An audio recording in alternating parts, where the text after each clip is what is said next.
Joško Gvardiol, bek tengah asal Kroasia ini kini menjadi pusat perhatian, terlebih saat Manchester City berusaha keras untuk mendatangkannya di bursa transfer. Bek RB Leipzig ini tidak datang dengan harga murah, setidaknya 90 juta euro atau sekitar 1,49 triliun rupiah biaya yang harus dikeluarkan oleh Manchester City untuk memboyongnya dari klub Jerman tersebut. Jumlah ini akan membuat Gvardiol menjadi bek tengah termahal dalam sejarah. Tetapi apakah dia sebanding dengan harga tersebut? Dan apakah Manchester City benar-benar memerlukan bek tengah lain, mengingat jumlah pilihan mereka yang telah melimpah di posisi tersebut? Berikut penjelasannya. Meskipun baru berusia 21 tahun, Joško Gvardiol telah membuktikan dirinya sebagai bagian penting dari RB Leipzig. Hampir selalu menjadi pemain inti sejak dia tiba dari Dinamo Zagreb. Bek Kroasia ini juga tampil gemilang untuk negaranya dalam Piala Dunia 2022 dengan finish di posisi ketiga. Apa yang membuatnya menarik untuk tim seperti Manchester City? Ini karena Gvardiol adalah definisi utama bek tengah modern. Dia mampu melakukan semua tugas pertahanan yang diperlukan seperti bek tradisional, tapi juga memberikan timnya dengan kemampuan hebat saat ia menguasai bola. Bermain di tim Leipzig yang dominan dalam penguasaan bola, hanya Bayern Munchen dengan 64,4% yang memiliki rata-rata penguasaan bola yang lebih tinggi dari Manchester City dengan rata-rata 58,3% di musim lalu. Gvardiol musim lalu memiliki rata-rata sentuhan bola sebanyak 100 kali per 90 menit, lebih banyak umpan sukses 79,2 kali per 90 menit, dan akurasi 89,3% lebih tinggi dari pemain RB Leipzig lainnya. Fakta bahwa dia terbiasa menyentuh bola lebih dari 100 kali per pertandingan akan membuat transisi bagi tim yang juga menguasai bola seperti City akan berjalan lebih lancar. Keterlibatannya dalam penguasaan bola lebih dari sekedar mengedarkan bola. Bermain sebagai bek tengah kiri dalam formasi 3 bek atau 4 bek oleh pelatih Leipzig Marco Rose, Gvardiol selalu mencari peluang untuk bermain maju dan memecah lini pertahanan lawan dengan umpannya. Gvardiol melakukan 4,4 umpan progresif per 90 menit di Bundesliga musim lalu, yang merupakan tingkat keempat tertinggi di antara rekan-rekan bek tengah. Untuk memberikan gambaran, angka 4,4 lebih tinggi daripada bek tengah manapun di Premier League musim lalu, dan jauh melampaui tingkat Ruben Dias sebesar 3,2, Nathan Ake 2,6, dan Manuel Akanji 2,2.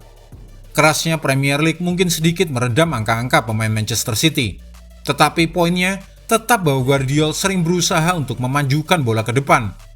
Dia juga menduduki peringkat sangat tinggi untuk umpan ke depan dan umpan sukses ke area lanjutan lapangan, menunjukkan rentang umpan dan visinya yang luar biasa dalam mengumpan kepada rekan setim yang lebih maju di lapangan. Dengan menggunakan data dari Piala Dunia 2022, kita dapat mengukur kemampuan Gvardiol untuk memecah lini pertahanan lawan. Di antara bek tengah di Piala Dunia 2022, hanya Rodri dan John Stones yang berhasil melakukan lebih banyak umpan memecah lini lawan daripada 74 kali milik Gvardiol. Dan keduanya bermain untuk tim yang dominan dalam penguasaan bola, yaitu Spanyol dan Inggris. Namun jika umpan tidak tersedia, maka Gvardiol dapat kembali pada salah satu kemampuan elit lainnya, yaitu jagoan menggiring bola. Musim lalu di Bundesliga, Gvardiol melakukan lebih dari 23 kali per 90 menit menggiring bola sejauh 5 meter atau lebih. Hanya Dayot Upamecano dengan 23,8 kali yang jumlah bawaan bola per 90 menit paling banyak dari pemain lain di Jerman musim lalu. Lebih lanjut, di antara mereka yang bermain 1.250 menit lebih, hanya 4 pemain yang rata-rata lebih banyak menggiring bola per 90 menit di Premier League pada musim 2022-2023. Dan semuanya bermain untuk Manchester City. Dias dengan 26,9, Jack Grealish 24,6 kali, dan Akanji 23,7. Namun sekali lagi dengan permainan Gvardiol, semuanya tentang progresi atau bergerak ke depan. Dari semua momen menggiring bola tersebut, 11,8 adalah progresif. Bola bergerak setidaknya 5 meter langsung ke depan. Hanya Dayot Upamecano dengan 13,1 dan Mats Hummels 11,8 yang lebih tinggi angkanya sebagai bek tengah di Bundesliga. Membandingkan angka tersebut dengan pemain Premier League, hanya pasangan Manchester City, Dias 15,7 dan Akanji 13,8, Issa Diop 12,1 dari West Ham, dan Lewis Dunk 11,9 dari Brighton yang bisa melampaui tingkat itu. Gvardiol adalah pelari yang kuat, mampu melaju-maju dengan bola di kakinya untuk memecah lini tekanan lawan. Kecepatan larinya saat melawan Belgia dalam fase grup Piala Dunia menunjukkan kepiawaiannya yang sempurna tentang hal ini. Ia mengambil bola dalam posisi bek tengah kiri yang dalam. Gvardiol bergerak maju ke ruang antara Romelu Lukaku dan Kevin De Bruyne saat Kroasia melawan Belgia.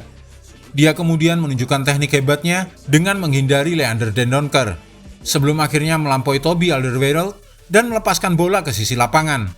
Gabungan antara progresi bola maju melalui umpan dan progresi bola melalui bawaan bola menunjukkan betapa baiknya level Gvardiol di antara rekan-rekannya. Saat Manchester City mencapai akhir musim lalu, Pep Guardiola telah merancang ulang lini pertahanannya. Seringkali menampilkan 4 bek tengah di seluruh lini belakang. Ake dan Akanji yang sebenarnya adalah bek tengah tampil luar biasa sebagai fullback, meskipun kenyataannya mereka sering menjadi bek tengah lebar dalam strategi Guardiola. Seperti yang disebutkan Guardiola, memiliki bek tengah tambahan di lapangan lebih mempersiapkan timnya untuk memenangkan duel individu. Dan disinilah kehadiran Gvardiol akan terasa sangat bermanfaat. Karena tidak hanya kemampuannya dalam penguasaan bola, tetapi Guardiola akan mendapatkan pemain bertahan yang dominan secara fisik di luar penguasaan bola. Gvardiol cepat dan agresif, yang membuatnya menjadi pemain bertahan 1 lawan 1 yang sangat baik. Meskipun dia tidak melakukan banyak tackle musim lalu, tingkat keberhasilannya mencapai 73,9%, yang merupakan tertinggi keempat di Bundesliga musim lalu di antara semua bek tengah. Kecepatannya memungkinkannya dengan cepat menyapu keluar ke sisi lapangan untuk menghentikan serangan balik. Dan yang lebih penting bagi tim seperti Manchester City, ini juga berarti timnya dapat terus bermain dengan tekanan tinggi. Josko Gvardiol mungkin memiliki dasar untuk dirubah menjadi salah satu pivot tengah, seperti yang dilakukan Guardiola dengan John Stones.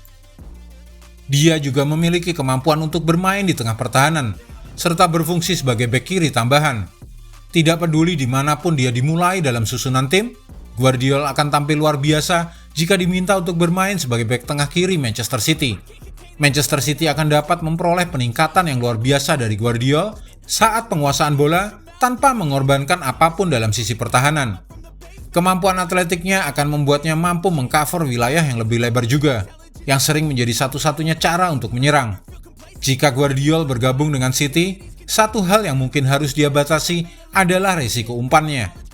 Guardiola mementingkan kontrol bola di atas segalanya, dan meskipun Josko Gvardiol memiliki keterampilan untuk menembus garis pertahanan dengan berbagai umpannya, akurasi umpan ke depan Gvardiol hanya 74% musim lalu, jauh di bawah Akanji yang 85%, Stones 84%, Ake 83%, dan Diaz 81%. Perbedaan tersebut disebabkan fakta bahwa dia mencoba umpan yang jauh lebih beresiko saat di RB Leipzig dibandingkan para pemain Manchester City. Pada usia 21 tahun, Gvardiol sudah memiliki profil luar biasa. Dengan masa depan Aymeric Laporte yang tidak pasti, dia terasa seperti tambahan yang ideal bagi Manchester City. Tetapi dengan level Gvardiol yang sudah ada saat ini, mungkin kita benar-benar akan melihat 90 juta euro sebagai harga murah dalam beberapa tahun mendatang. Sebuah investasi yang sangat baik dari Manchester City.